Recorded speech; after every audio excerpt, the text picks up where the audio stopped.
I rise on behalf of the ACT Party in support of this bill. Firstly, I'd just like to thank the submitters and also the other members of the Social Services Select Committee, which I'm part of.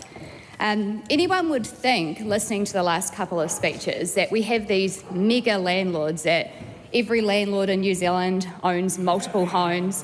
And someone just said we do have mega landlords, but as you are research focused, I'm sure you know how many there are, and there is not an awful lot.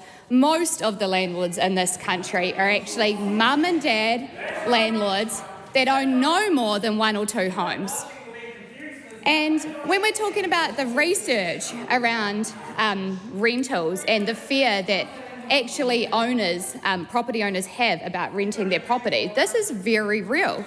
When I talk to landlords that have, or prospective landlords that have empty properties, one of their biggest fears is past tenants that they've been unable to evict for multiple reasons. No good landlord would get rid of a good tenant. Let's make that really obvious. What is the justification for getting rid of a good tenant? There isn't. You have to advertise your rental. You have to go out there and actually do a whole bunch of things in order to get your property rented.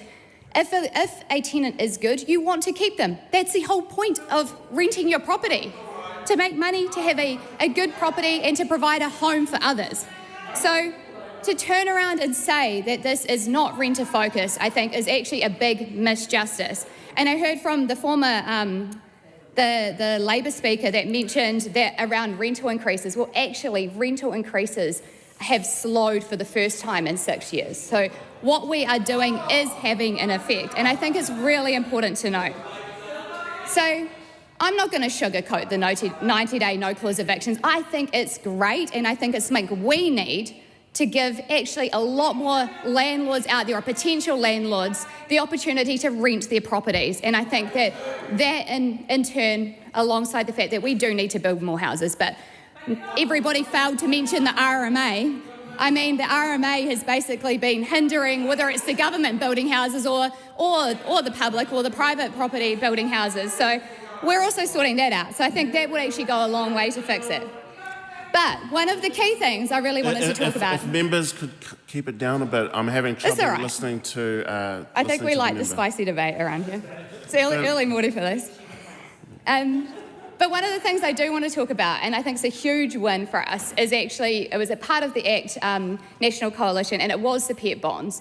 And I think one of the main reasons around this, or the drivers of people not being able to rent a home, is because they have their pets. And I know how this feels because I'm actually one of them currently. So my house is getting earthquake repairs, long overdue, and I need to try and find a short-term rental like an Airbnb. I've got a dog and 3 cats, and it is impossible, okay? I could not find anywhere. So we have my dog, we've got him in her in the kennels, and it's stressful. So I understand how that feels. And what I would really like to see is people being able to take their pets to other homes. So this policy has come around, and we're hoping that it will make it easier, and we will see more, I feel, landlords saying, yep, you know what, there are some things here, the measures in place for us to actually allow pets to be in our property. And if you are a landlord and you're worried about what the provisions may be, there are actually good grounds for you to say, no, actually this property is not appropriate. But what it does do is it sets